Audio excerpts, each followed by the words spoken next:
Tenemos la presencia en esta ocasión de un invitado especial, el expresidente de la República, Rafael Correa Delgado. Presidente, ¿cómo está? Bienvenido. Buenos días, buenas tardes, buenas noches. Un abrazo a Guaranda, a Bolívar, a la Sierra Central, a la patria entera. Una alegría inmensa poder dirigirme a ustedes. Yo estoy bien, gracias a Dios estoy bien, con mi familia, bien de salud, pero angustiados, ¿no?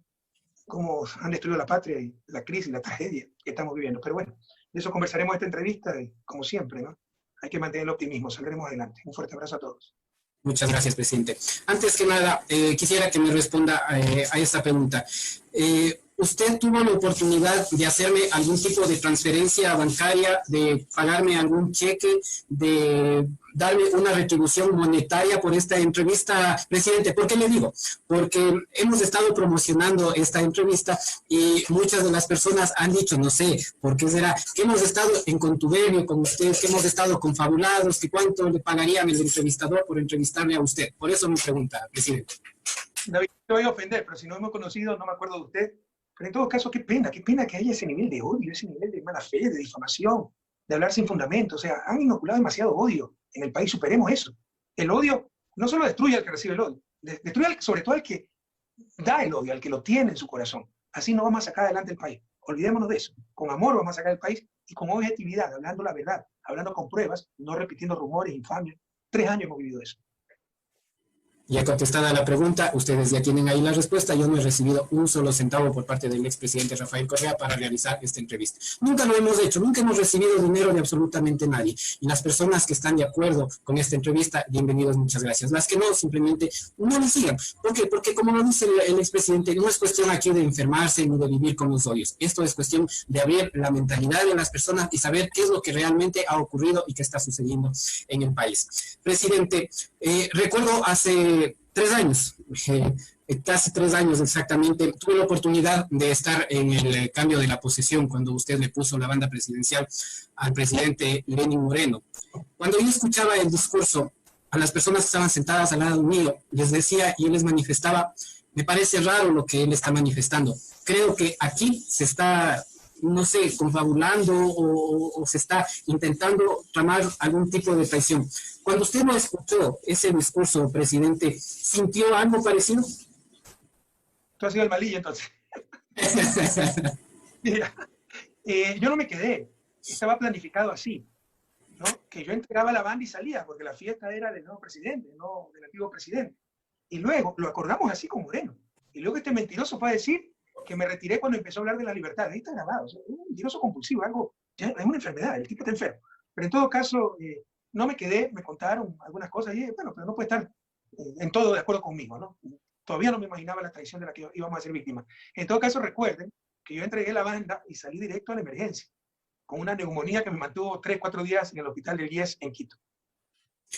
Vea cómo son las cosas, ¿no? Pero le digo, no creo que haya sido de la manera, pero recuerdo perfectamente ese momento porque me pareció un discurso bastante extraño, presidente. Regresando un poquito más atrás, en el tiempo del 30S, ¿cuál es esa obsesión, la obsesión que tienen tan arraigada de querer cambiar lo que sucedió en ese día? Le digo por qué, porque yo tuve la oportunidad de estar ahí en el hospital de la policía, más o menos a eso de las 2 de la tarde llegué yo. Lastimosamente, bueno, también tuve la oportunidad de quedarme hasta el momento que usted salió, regresar a la Plaza de la Independencia.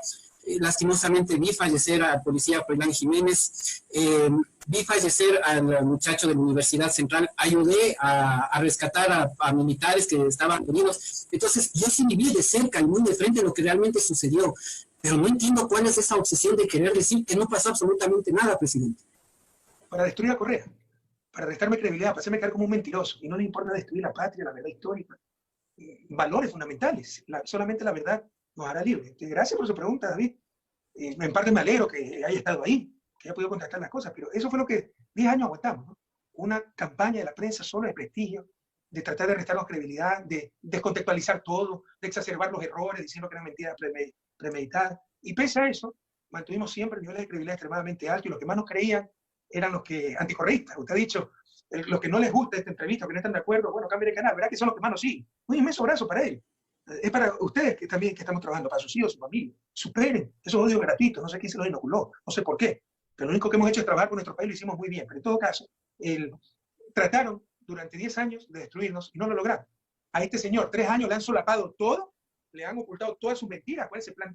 El tren playero, la discoteca Parayacha, el millón de empleos, las ni sé cuántas viviendas, todas las tonterías que ha hablado, el puente a ningún lado para que pasen la guerrilla de la paz, la cámara manejada de Carondelet, todas las mentiras se le han potenciado. Cuando él era, todas las verdades incómodas para él se le han ocultado. Han mantenido un corrupto, incapaz, 3 años en la presidencia, y lloramos lágrimas de sangre, porque tenemos la peor emergencia con el peor gobierno de la historia, y ni aún así lo han podido salvar. Está destrozado ese señor, ¿no? Él no va a poder caminar o andar por las calles nunca más con calma, después de todo lo que le ha hecho al país. Y nosotros estamos más fuertes que nunca, y por eso tratan por todos los medios de evitar que participemos en las próximas elecciones. ¿En algún momento usted se imaginó, presidente, de que Lenín Moreno iba a actuar de esta manera? Porque ya se veía inclusive en ciertos momentos de la campaña que él no participaba, por ejemplo, con los colores en ese tiempo de Alianza País, sino más bien participaba con una camisa blanca. Lo recuerdo mucho, porque tuve la oportunidad de estar en varios sitios acompañando y cubriendo varias de estas informaciones. Entonces ya se lo veía bastante extraño desde ese momento. Pero, ¿qué es lo que puede saber los Bucaram, los Lazo, los Nebot del presidente de la República para que haya tenido un giro de 360 grados? No me imaginé, habían cosas que incomodaban, pero son cosas normales, ¿no? Hay que tener la madurez para superarlas, no se puede coincidir en el 100%. Tal vez yo tengo un defecto, ¿no? Y bueno, lo tengo que superar. Que las personas que han tenido un trauma muy fuerte en su vida, por ejemplo, debe estar condenado a una silla de ruedas, la gente que tiene en su familia un hijo con una grave discapacidad intelectual o de cualquier otra índole, tiendo a admirarlas, un poco gratuitamente, porque no significa que por eso sean buenos. Las víctimas de algo, tiendo a admirarlas, pero no es que por ser víctimas son personas buenas o tienen supremacía moral sobre los no victimizados. Entonces tengo que tener cuidado para el futuro, pero yo admiraba profundamente a Lenín Moreno, lo creía un ser superior que había logrado superar ese durísimo momento, que supuestamente había perdonado a aquel que le disparó y que brindaba amor. Era un impostor profesional. No, lo único admirable es su capacidad de impostura, un caballo de Troya. Entonces, no me imaginé en ese momento, pues, que sería capaz de una traición de esa magnitud. Pero me preguntaste algo más, me parece. No, creo que con eso está. Más bien, a lo que me quería ir es que en el tema, cuando él fue su vicepresidente durante varios años, realmente él qué hacía en la vicepresidencia, porque el programa de las Manuelas y todos estos programas de ayudas sociales fueron creadas directamente por usted. Lo que usted hizo fue pasarle a administrar. Entonces la gente, creo que muy pocos conocen esta realidad y que no fue realmente Lenín Moreno el creador de todas de estos programas sociales. Bueno, lo ejecutó la vicepresidencia, perdimos $100 millones para eso. ¿Ya? Mira, David, ustedes estén claros, y los queridos compañeros de Guaranda, de Bolívar, ustedes dirán, pero este es un inepto, ¿y cómo es que mantuvo inepto? Porque hasta un inepto, cuando hay políticas claras, cuando hay liderazgo, cuando hay un sistema que marcha, cuando hay un programa que marcha, cuando hay un equipo que marcha, hasta el inepto funciona. Entonces, por ejemplo, el programa de ayuda a los discapacitados dio la vuelta al mundo. Recuerda que lo postularon a Lenín Moreno hasta para el Premio Nobel de la Paz por ese programa. Por eso Ban Ki-moon lo nombró representante de las personas discapacitadas ante las Naciones Unidas y fue a Ginebra 4 años, ¿no? Por el reconocimiento a su labor, que es verdad, ¿no? Yo tuve la idea, pero se le dio el presupuesto, pero él lo ejecutó. Pero aquí una idea importante, o sea, porque esto ha evidenciado, por ejemplo, los corruptos que existen ahora y que estuvieron en nuestro gobierno. Con nosotros no se atrevían a ser corruptos. ¿Tú te imaginas que con nosotros, te imaginas un asambleísta que me venga a pedir un hospital por un voto? Dame el hospital de los Seibos y vota a favor. O sea, lo que iba a hacer es votarlo por la ventana de Carondelet. Jamás se hubieran atrevido. Entonces, estas cosas evidencian quién es quién. ¿Sí me explico? Cuando ya tienen las facilidades para mostrar sus ambiciones, su corrupción o su ineptitud, ¿no? Cuando ya no existe un sistema, no existe liderazgo, no existen principios morales, no existe un equipo de trabajo, no existe un programa, se evidencia la ineptitud de Moreno y se evidencia pues la deshonestidad e inmoralidad de mucha otra gente.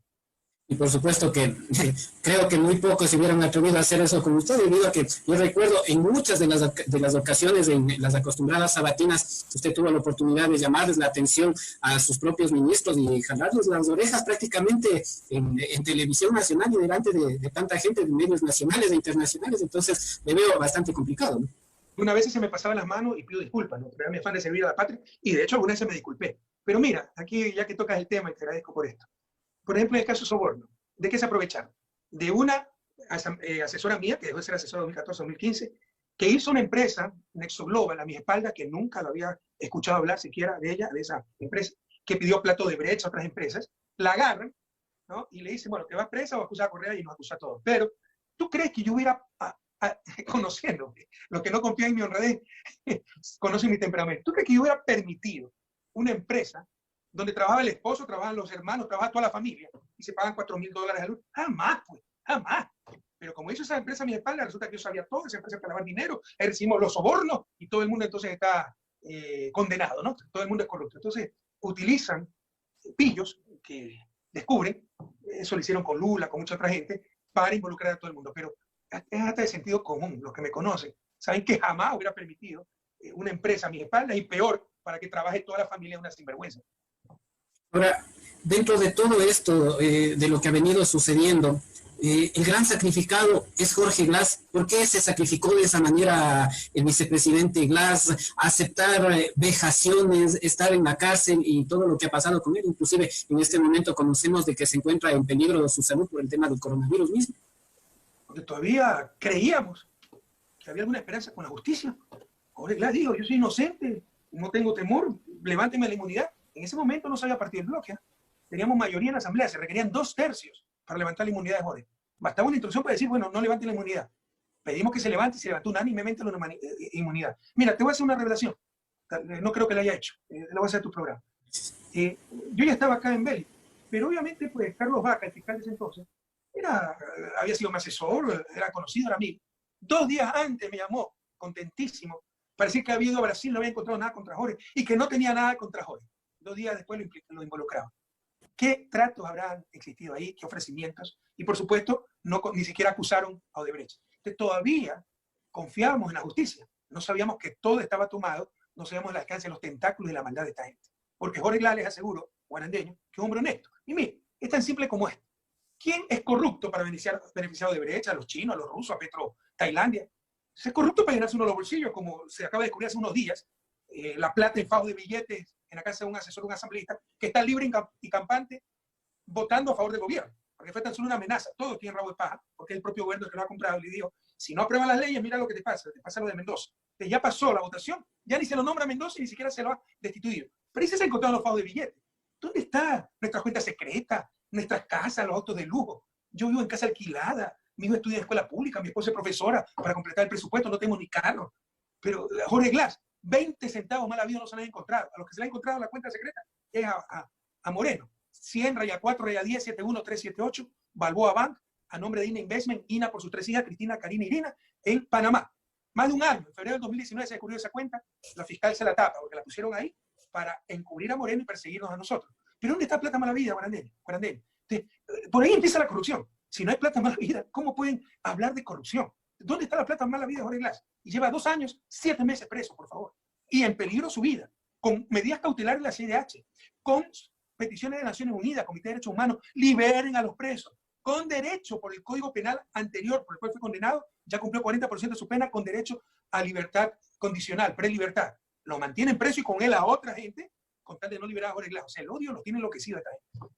Ahora, presidente, dentro de todas estas implicaciones que ha tenido el país, ¿qué sucederá a futuro cuando esto ya se termine, cuando al fin lleguemos a la luz de ese túnel en el que estamos? ¿Y qué pasará con las implicaciones de lo que ha hecho el Consejo de Participación Ciudadana, que fue puesto a dedo, una fiscal que la conocemos como la 10/20, un contralor que está ahí cuando se le pasó la orden de personal de retiro de sus funciones? Él simplemente cogió y rompió el documento, pero sigue en el puesto. ¿Qué pasará con el país, las implicaciones legales internacionales que tendremos?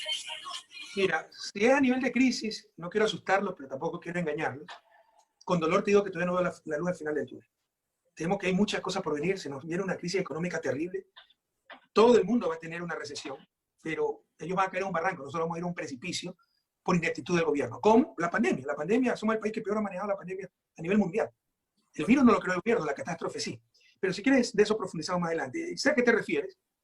Antes nos perseguían por odio, ahora nos persiguen por pánico, porque saben cómo están las encuestas, saben que lo vamos a derrotar y que si lo derrotamos, no tendrán dónde esconderse, porque hablando de la crisis, lo que han cometido es negligencia criminal, no prepararon nada para la pandemia.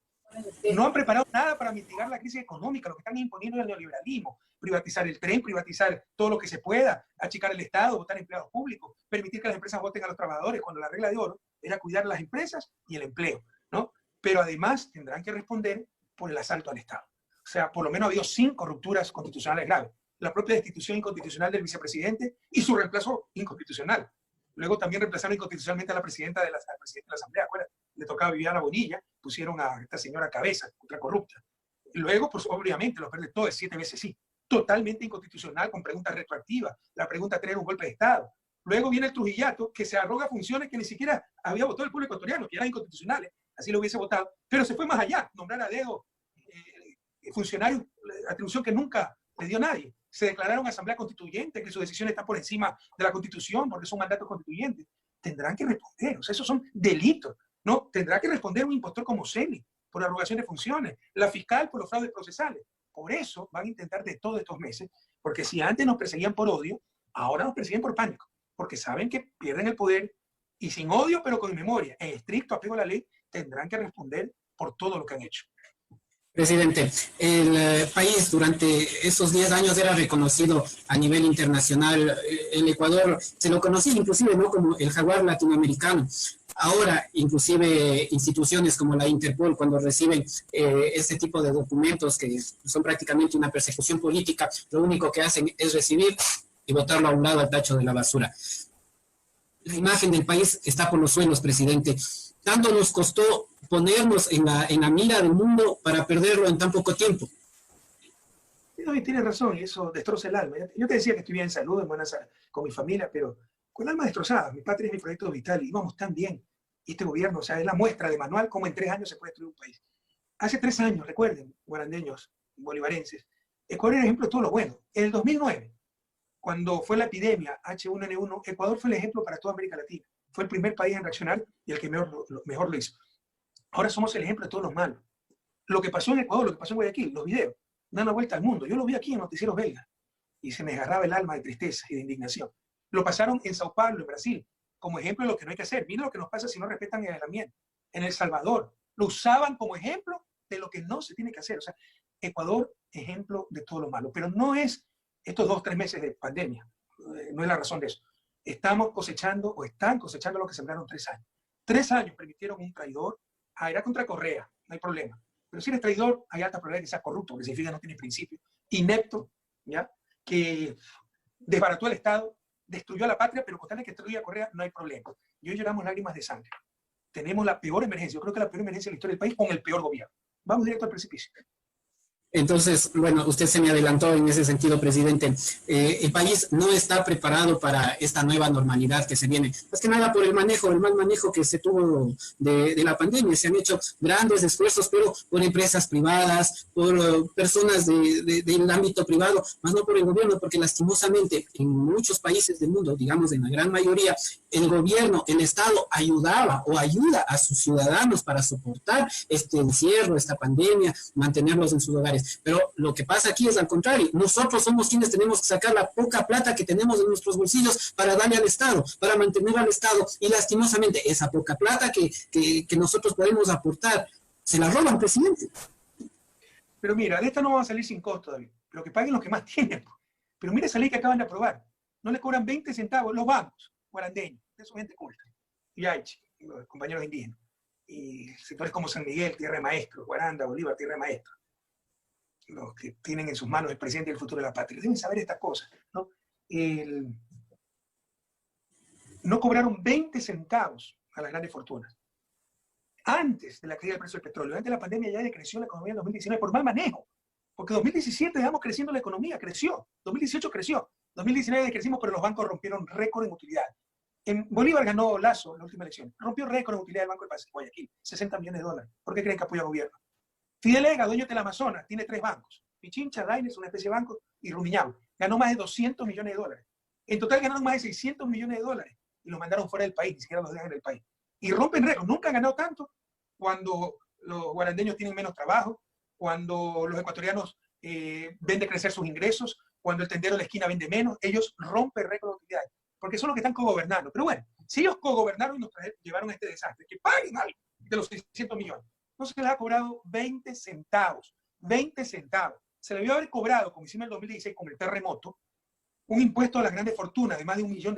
No se les ha cobrado 20 centavos. Entonces, realmente ya es escandaloso. Siempre habrá lugar para solidaridad, para iniciativa privada, Pero de esto saldremos con políticas públicas, cobrándole al que más tiene. Con un programa macroeconómico, se derrumbó el precio del petróleo, no entran dólares, evitemos que salgan dólares. Es como el de sangre. Lo primero que tiene que poner es un torniquete para que no se siga desangrando el paciente. No han hecho nada. Siguen sacando capitales, siguen importando tonterías y va a colapsar la dolarización. No tenemos programa macroeconómico. Y ya en las relaciones laborales y de acreedores deudores, con esa ley que aprobaron, dijeron, arréglense ustedes. En lugar de tener políticas públicas, la regla de oro, proteger empresas, el derecho al trabajo, la calidad del trabajo, arréglense a empleadores y empleados, o sea, masacren los patrones a los empleadores.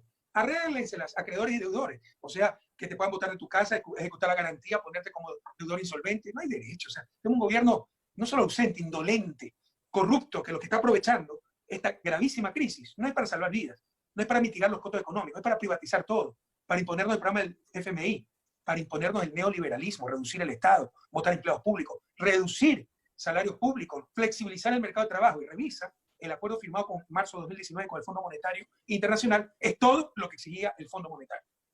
Presidente, antes de seguir conversando de este tema y de los manejos que se están realizando por el COVID-19, vamos a irnos nada más rapidito a una pausa publicitaria y luego de la misma continuamos con más de...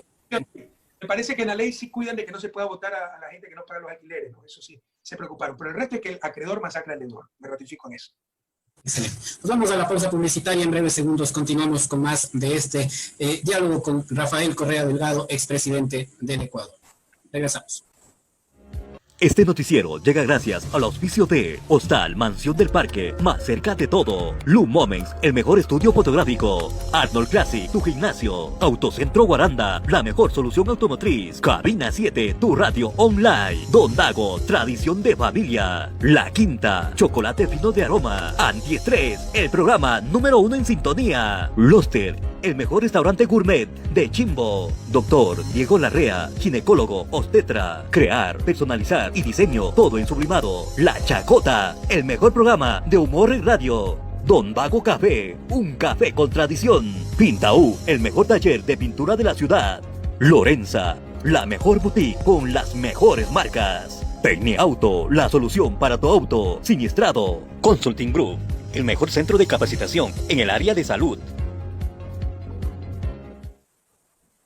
Amigos y amigas, muchísimas gracias por continuar con nosotros junto a TV7 Guaranda.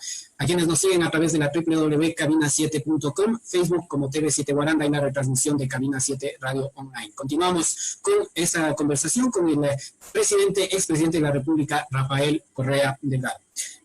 Presidente, nos habíamos quedado en este tema del manejo y las políticas implementadas.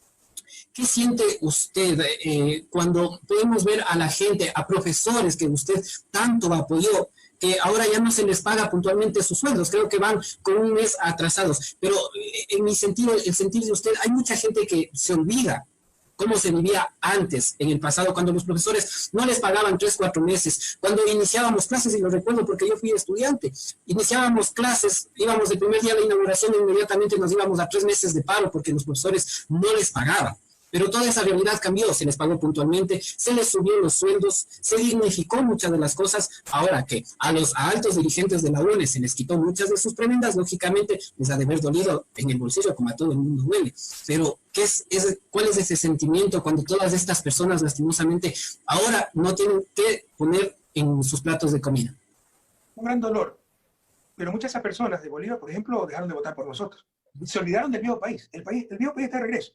Muchos jóvenes, David, ¿tú qué edad tienes? 37. 37, también más joven.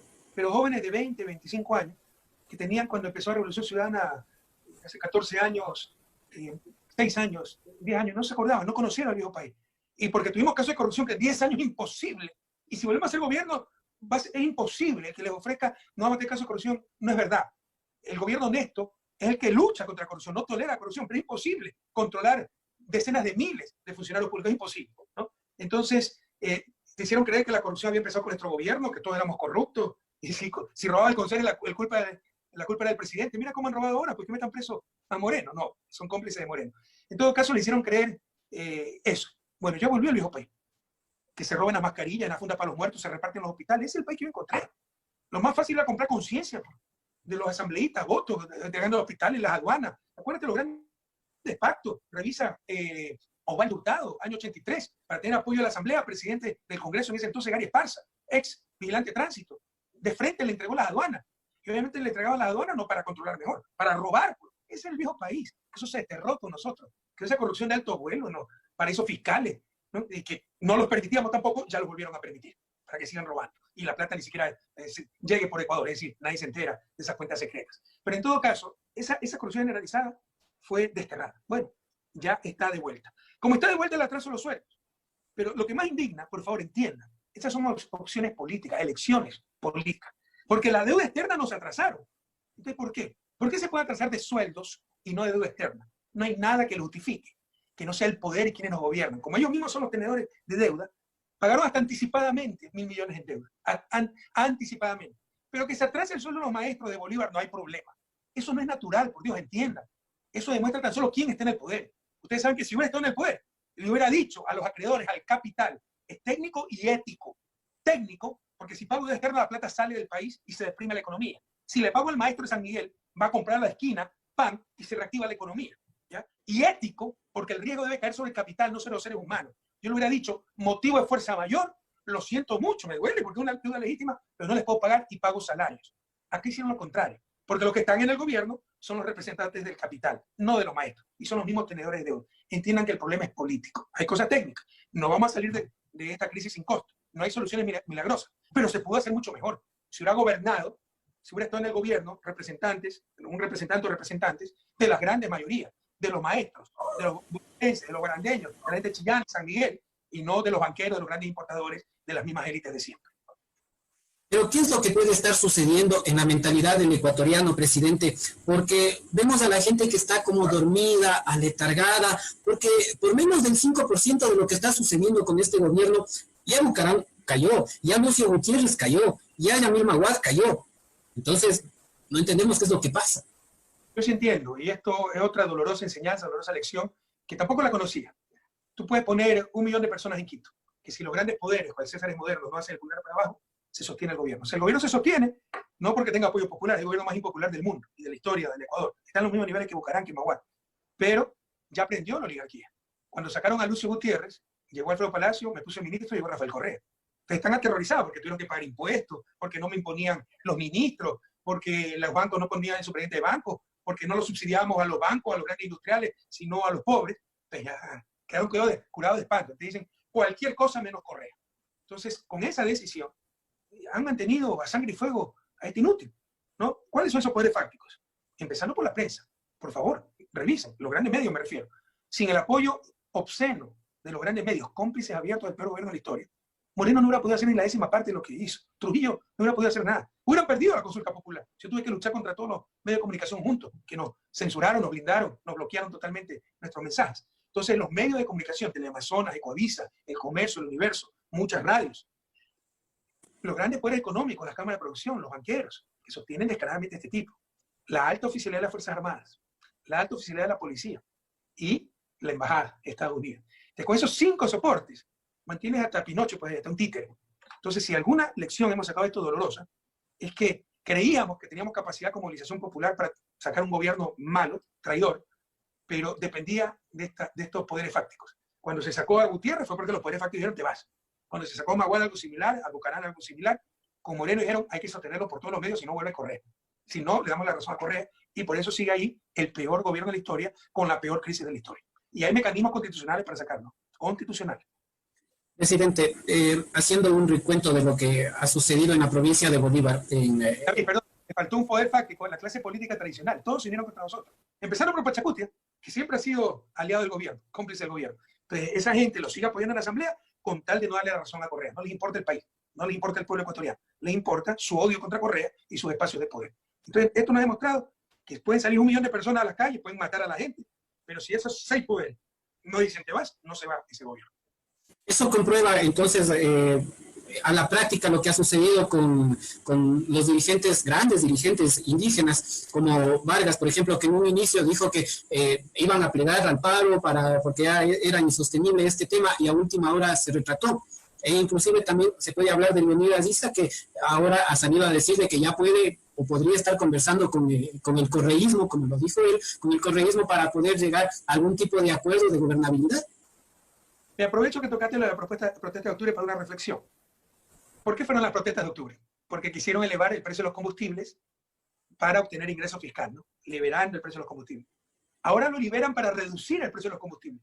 Cuando dicen que lo dejamos sin plata, que no tienen dinero para la crisis, ¿cómo entiendes que liberen el precio de los combustibles para reducirlo, para perder plata? Si estamos claros, si me explico. ¿Sabes por qué?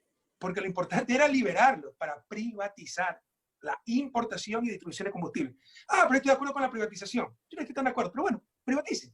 Pero que pueda seguir compitiendo Petrocor, no, Petrocor no puede importar. Bueno, que inviertan, que construyan sus propios tanques, oleoductos. No, es Petroecuador el que le tiene que arrendar los tanques, los oleoductos hechos con plata del pueblo ecuatoriano para estos negocios privados de media docena de compadres del gobierno de turno.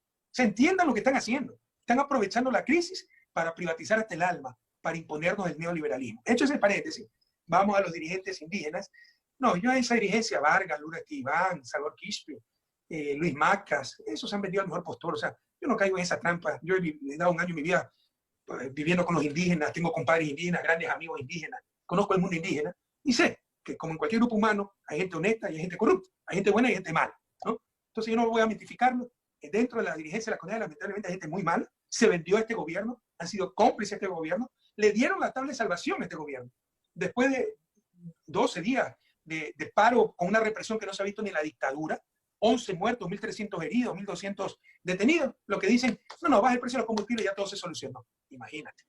Si me hubieran hecho caso, me hubieran llamado muerte cruzada, mecanismo constitucional, ya tendríamos democráticamente, con elecciones, nuevo gobierno. Ya lo hubiéramos tenido hace rato. Y la situación del país fuera totalmente distinta, porque hubiera habido un gobierno nuevo, con apoyo popular, ojalá que competente, para enfrentar la peor crisis de la historia. Hoy tenemos el peor gobierno de la historia gracias a la CONAIE.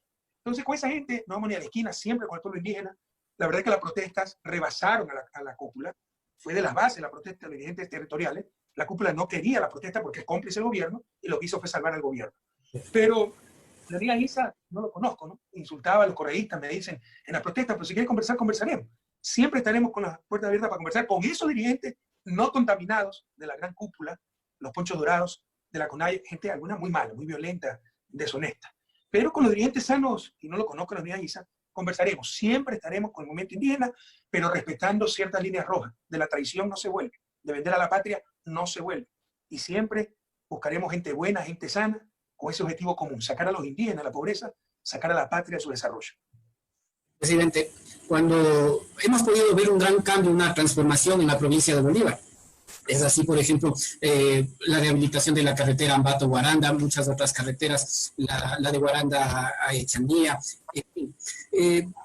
Buenos avances, grandes avances de instituciones públicas como el registro civil, que era terrible ir allá a sacarse una cédula, se manchaba las paredes con la tinta, en fin, la Corte de Justicia, que era terrible ingresar ahí, ahora está completamente adecuada, grandes cambios. Lastimosamente, eso la gente no lo ha visto y es por eso que aquí en la provincia de Bolívar no le favoreció a usted el voto. Sin embargo, siempre tuvo la oportunidad de tener 2 asambleístas.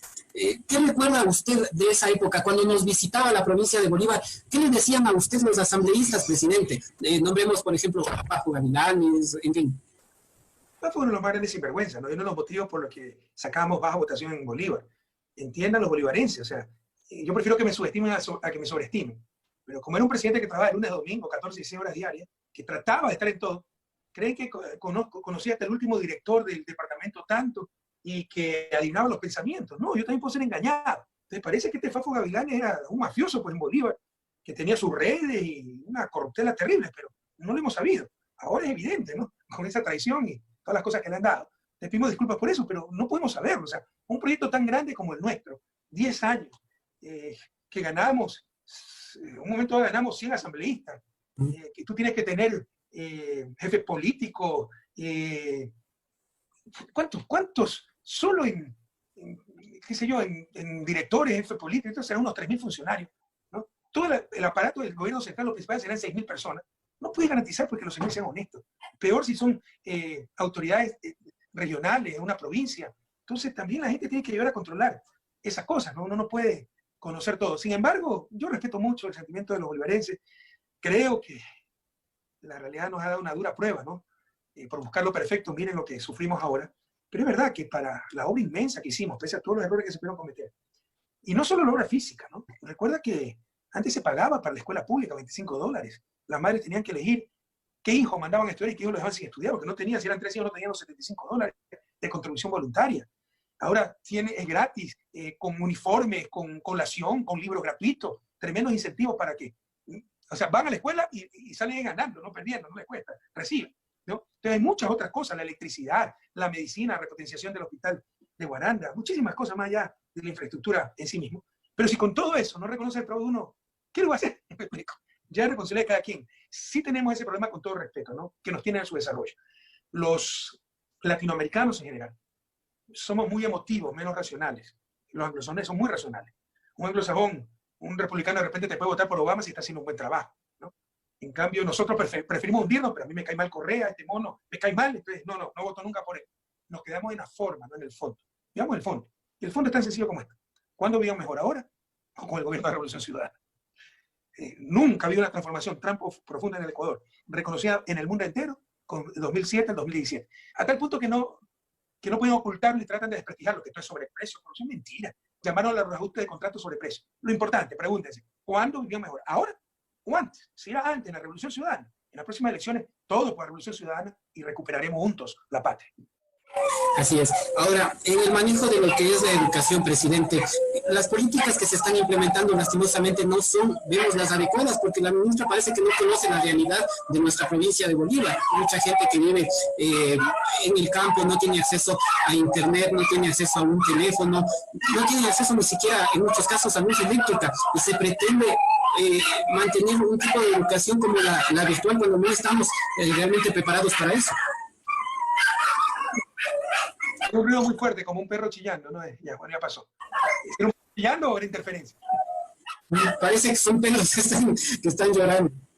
Sí, un perro llorando. Bueno, en todo caso, mira, es una pena que Montserrat Kramer, yo la conozco, fue mi colega en San Francisco, la contratamos una vez, trabajamos juntos en el gobierno, en mi gobierno. Y creo que una buena persona, pero una lástima que haya aceptado ser ministra de un gobierno tan desdichado, tan fracasado. Y sí, yo veo grandes problemas. O sea, tengamos claro que vivimos una crisis. Hay que buscar alternativas, pero hay medidas contradictorias. La otra vez querían cerrar, por ejemplo, los infocentros, ¿no? Y de hecho dijeron que los continuaban abriendo, pero no les están financiando. Entonces, es lo mismo, ¿no? Entonces, si es que hay, por fuerza de las circunstancias, por la pandemia, que hacer educación a distancia, tienen que ver la manera de que todos tengan acceso a conexión de internet, a computadora, y no están haciendo nada al respecto. Nada. También puede ser, aquí ya se van a abrir las clases en Bélgica normalmente. También puede ser, en los chicos, es más difícil que se contagien y la mortalidad es casi cero del contagio. También puede ser que empiecen las clases, sobre todo en los sectores rurales, donde hay menos estudiantes, están más separadas las escuelas, y no necesariamente que todo se haga a través de educación a distancia, porque como tú bien dices, no todos tienen internet, ni siquiera todos tienen electricidad, ¿ya? No todos tienen computadora. Entonces, no veo que haya ese plan integral. Es mi ineptitud, no veo que haya ese plan integral.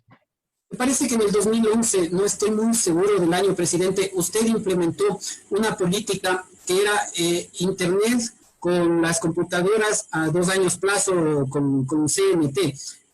Pero lastimosamente ahora CNT ha ido a una baja completa, que me imagino que será porque la quieren vender, ¿no? David, CNT era la empresa más rentable del Estado. La empiezan a saquear ellos mismos, para luego decir, el Estado no puede administrar, privaticemos a precio de gallina, ya no gallina enferma, a precio del coronavirus.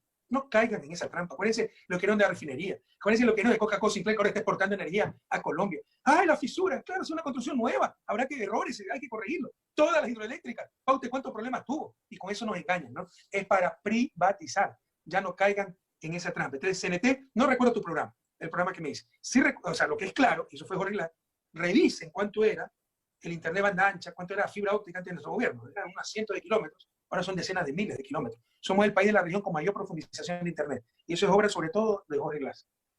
Ya, en el sentido del que iba mi pregunta, ¿cree usted que sea posible que el Estado pueda financiar, como lo hizo usted, entregando computadoras a los maestros, también entregando, qué sé yo, algún tipo de equipo tecnológico a los estudiantes para evitar que regresen tan rápido a clases y evitar los contagios masivos, porque de que se nos va a venir una segunda ola de contagios, se nos va a venir y es peligroso con la juventud, presidente? Bueno, ya me acordé de tu programa, si te referías a las computadoras para profesores, sí, eso sí me acuerdo que le dábamos computadoras a los profesores. Mira, nadie sabe lo que va a pasar. Algunos dicen que puede venir una segunda ola, como la gripe española a principios del siglo XX, pero no sabemos cómo se va a comportar este virus, obviamente hay que tomar cuidado. La situación es muy dura, o sea, empezar ahorita un programa de dar computadoras a maestros, estudiantes, va a ser muy difícil. Habrá que buscar otras alternativas, por ejemplo, más baratas, tal vez educación presencial, en algunos casos donde no haya tanta densidad de estudiantes, o preparar ciertas salas donde puedan ir pocos estudiantes, 8 o 10, y recibir en pantalla las clases. Habrá que buscar alternativas, hay que hacer hay que tener mucha iniciativa, pero hay que tener claro que estamos ante una pandemia y que hay un problema económico muy grave. Va a ser muy difícil darles computadoras a maestros y estudiantes en estas circunstancias. Presidente, ¿cómo está el futuro político de Rafael Correa? ¿Es posible la candidatura a la vicepresidencia? ¿Ya no es posible? ¿Cuáles son las figuras que estarían proyectándose para el 2021? No sé si Pavel Muñoz, no sé si Guillem Long, la misma Paola Pavón. David, créeme, y guarandeña, ya que me cree bien, que no me cree, no me importa. Lo que menos me interesa es mi futuro político, siempre me preguntan por eso. Nunca me interesó siempre servir a mi país, mi proyecto vital. No es ganar las próximas elecciones, no es tener un bloque asambleísta importante, es sacar a mi país de su desarrollo, por Dios, 200 años de su desarrollo. Veamos el largo plazo, veamos lo profundo, veamos lo fundamental, no lo accesorio. Preguntémonos, ese es el gran enigma del desarrollo, ¿por qué iniciamos nuestra vida republicana casi al mismo tiempo que Estados Unidos? Argentina acaba el 25 de mayo de cumplir 210 años de independencia. Se independizó el 25 de mayo de 1810. Estados Unidos proclamó su independencia en 1776, pero el primer presidente solo pudo llegar 3 años después, Washington, 1789, si la memoria no me falla, porque siguieron luchando contra los ingleses. Es decir, empezamos casi al mismo tiempo, en términos históricos, nuestra vida republicana, independiente. Ambos fuimos colonias. ¿Por qué ellos se desarrollaron y nosotros no? Entonces, esas son las cosas que tenemos que preguntarnos. Hemos perdido 2 siglos para su desarrollo. Y una de las respuestas es la mala política y los malos políticos. No hay que estar pensando en la próxima elección. Hay que estar pensando cómo sacar a nuestro país de su desarrollo. Y para eso se necesitan políticas de Estado. Y no tenemos ni políticas de gobierno. O sea, mira este gobierno que se suponía que era la continuación de la Revolución Ciudadana, con el programa nuestro. Hasta las cocinas de inducción sorprendió, con el apoyo de la prensa para decir que había sido un gran fracaso. ¿Por qué? Porque son 3 millones que había que reemplazar y solo reemplazamos 700.000. Somos el país con mayor cantidad de cocinas de inducción, tal vez per cápita, de América Latina de seguro, y los más altos del mundo. Creo que Alemania tiene una cantidad similar a la nuestra y tiene 4 veces más habitantes. Pero ya decretaron que fue un fracaso cuando ellos mismos lo pararon, porque no completamos los 3 millones, como que si ellos no tenían que continuar con el programa. Y eso va más allá de ideología, es eficiencia energética. Izquierda, derecha debió seguir con ese programa. Entonces no logramos ni ponernos de acuerdo en lo más elemental. Créeme que no me interesa mi futuro político. No entiendo qué es eso, no entiendo qué es una carrera política. Osvaldo Hurtado hablaba de eso. Pregúntenle qué significa. O sea, me parece deshonesto. La política debe ser para servir a los demás y uno debe estar donde más útil es. Entonces, si soy más útil como candidato a vicepresidente, a la Asamblea, me costaría muchísimo. Para ganarle las elecciones y recuperar la patria, ahí tendré que estar. Y créeme que va a ser un sacrificio, porque tendría que dejar mi familia aquí, mi proyecto, los libros que estoy escribiendo, proyectos académicos, participo de varias organizaciones. Pero tengo que estar donde más útil soy, tampoco puedo ser irresponsable. Pero no, lo importante no soy yo. Y jóvenes, si escuchan a algún político conversar extraoficialmente, informalmente, de su futuro político, huyan. Quiere decir que tienen un ambicioso, que no entendió lo que es la política. Y no creo que sea el momento de hablar de candidaturas, David. Estamos ante la peor crisis de la historia del país. Se están perdiendo vidas. Tenemos que preocuparnos de salvar esas vidas, de cuidar a nuestra familia. Tenemos que preocuparnos de dar alternativas para mitigar la tremenda crisis económica que se nos viene. Lamentablemente yo no tengo ninguna esperanza con este gobierno. Si no, un paso al costado, vamos a un precipicio. Y luego hablaremos de candidatura. Lo que sí hay que hablar es de unidad, pero con esas manos limpias. Mente lúcida y corazón ardiente por la patria, con esa gente, movimientos que no han pasado líneas rojas, como la de la traición. De la traición ya no se vuelve. Presidente, pero en el supuesto no consentido de que el presidente Moreno dé un paso al costado, ¿quién debería asumir las riendas del país en este tiempo? Esa es la idea, ponernos de acuerdo y nombrar a alguien de consenso. Yo alguna vez, como dijeron que yo decía esto porque ambicioso, por descentralizar el gobierno, dije, pongan al puro anticorreísta. Y dije, pongan a Jaime Nebot, con tal de que vaya con un programa de unidad nacional. Ay, que tenemos un pacto con los socialcristianos, o sea, palo porque boga, porque no, ya estamos acostumbrados. Pero no puede ser ni Moreno, ni Sonnenholder. O sea, ¿por qué ese chico está ahí? Un chico de alcurnia. ¿Qué hizo en la pandemia? Tomarse fotos, traer un asesor español, repartir fondos de comida. ¿Qué decisión estratégica tomó? Somos el país del mundo que peor ha manejado la pandemia. Somos el país con mayor cantidad de muertos por habitante. Ya se acercan a 18.000. Si toma la diferencia de marzo, abril y mayo de fallecidos en el registro civil con respecto al 2019. Por supuesto, los registros oficiales son mucho menos porque no hacen pruebas, ¿no? Entonces se necesita alguien capaz, con liderazgo, que convoque y que presente alternativas. Y se puede llegar a ese acuerdo. Renuncia, por ejemplo, Sonnenholder, presenta la terna encabezada por esta persona, Moreno, la elige esta persona el Congreso, la Asamblea, y renuncia a Moreno, y sube esta persona, y todos respaldamos a esta persona en base de ese programa del país para enfrentar la pandemia y para evitar que vayamos a un precipicio. Presidente, ya para ir finalizando, me duele también muchísimo que se esté perdiendo el tema de que tanto nos costó a los ecuatorianos y la gran obra de Alfaro, el tren. Y segundo, cuando empezaron el ruido de los perritos, me acordé de Segismundo y Melibea. ¿Qué pasó con estos bellas mascotas que usted tenía? Empecemos por lo segundo, ¿no? Es una de las cosas queridas que tuve que dejar en Ecuador, porque acá no los podía traer, era muy caro mantenerlos. Sí traje el gato, Adobe, y todavía es viejito y vive el engreído de la casa, y el que mejor se adaptó, dicho sea de paso. Y Simón y Melibea los tuve que regalar, pero a la persona que los merecía, ¿no? Que era la encargada de la residencia, que fue la que los crió y los adoraba, una señora soltera. Entonces son su compañía, siempre me manda fotos, videos, están preciosos, están muy bien Simón y Melibea, pero tienen otro dueño, ¿no? Otra dueña en ese caso, en este caso. Sobre lo del tren, mira, ese es el crimen, ¿no? Ya lo mataron una vez el tren, nuevamente lo mataron. Y con las cosas más absurdas. El tren fue asesinado, fue Celi. Celi, con su persecución, ese otro que deberá responder ante la justicia. ¿Qué daño ha hecho este tipo malsano, impostor?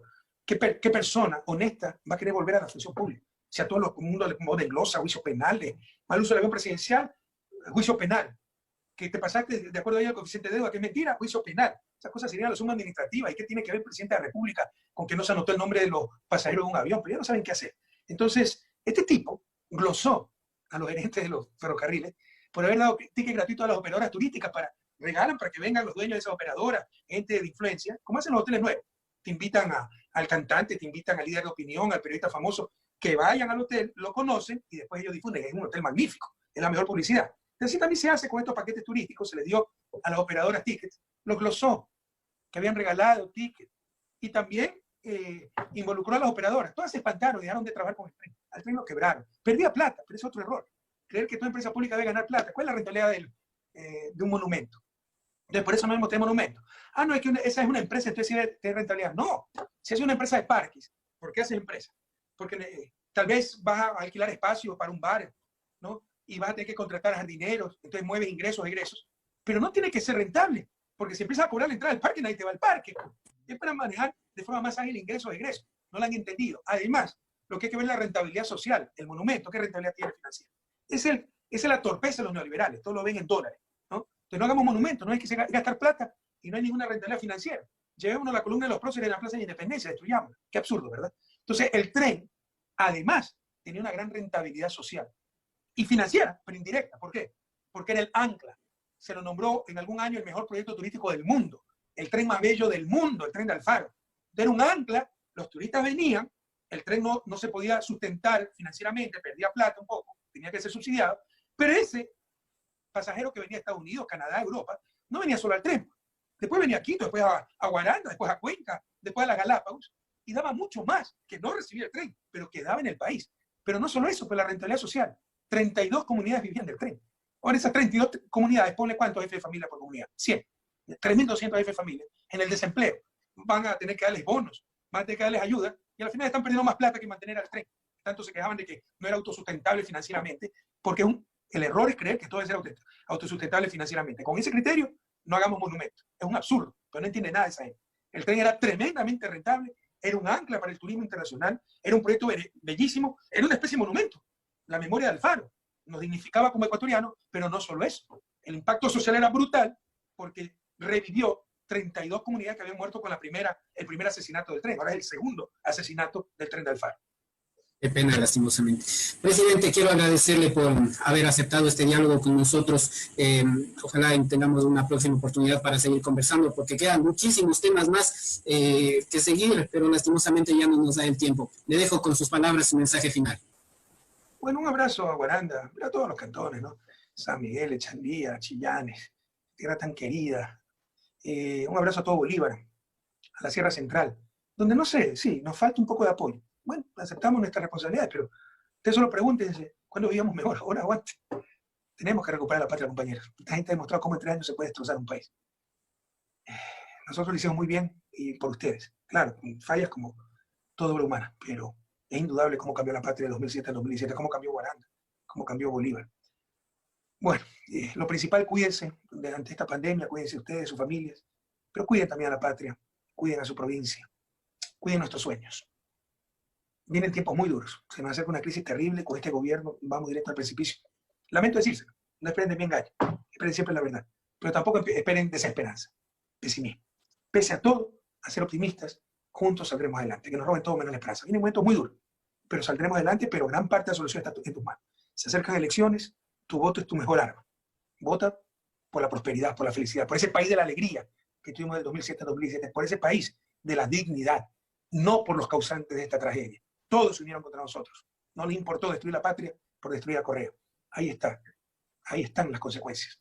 Compañeros, sin odio, pero con memoria. Con más fe que nunca, a cuidarse, a salir adelante en las próximas elecciones.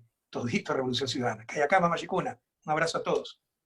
Muchas gracias. Ha sido la comparecencia para TV7 Guaranda del expresidente Rafael Correa Delgado. Muchísimas gracias a todos quienes nos han podido seguir en esta entrevista. Han quedado muchísimas de las dudas despejadas. Espero que haya sido de gran ayuda. Gracias a nuestro gerente y propietario Emilio Sánchez y a producción de TV7 Guaranda. Será hasta una próxima oportunidad. Que la pasen bien. Un excelente día y noche.